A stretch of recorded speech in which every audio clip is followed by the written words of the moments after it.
There's a couple things that people should understand about passwords too. So the reuse of passwords across resources is a terrible idea. And so if you're doing that, you want to avoid doing that.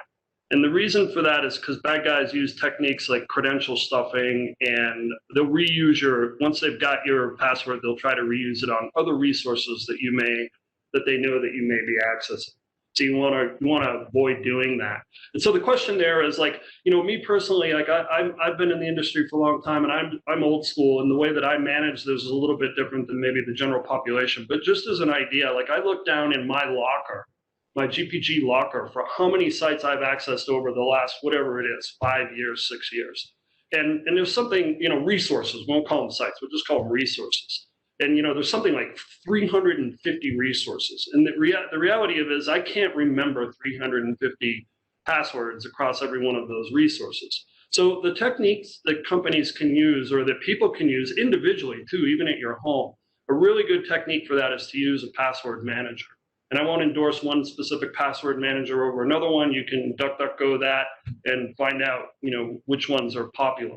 But there are a couple things that they'll give you that are really beneficial for you. One, they'll generate a random string that you don't even know. I mean, you don't have to remember it. You need your password manager to access the particular resource. Really, all you need to know is that master key for your password manager that you can unlock the resource to that site. And what that does is that actually creates that string, which we'll call a passphrase, at one site and no other site. So even if the bad guys were to compromise that site, which you have no control over, of course, oh well, they've got that one particular credential. I think the other two benefits are, one, if you access a phishing domain, or maybe a site, a fraudulent domain that's using typos to get you to think that you're at a particular resource, password managers will recognize that and will say, hey, you think you're going to foo.com, but you're actually going to f00.com.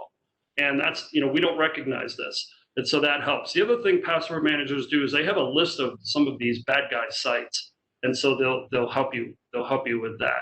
So I would say password managers are there. If you're not using a password manager, and in some cases, people don't, and they use their own passphrase, the thing that you want to remember is entropy, which has to do with the randomness of your passphrase.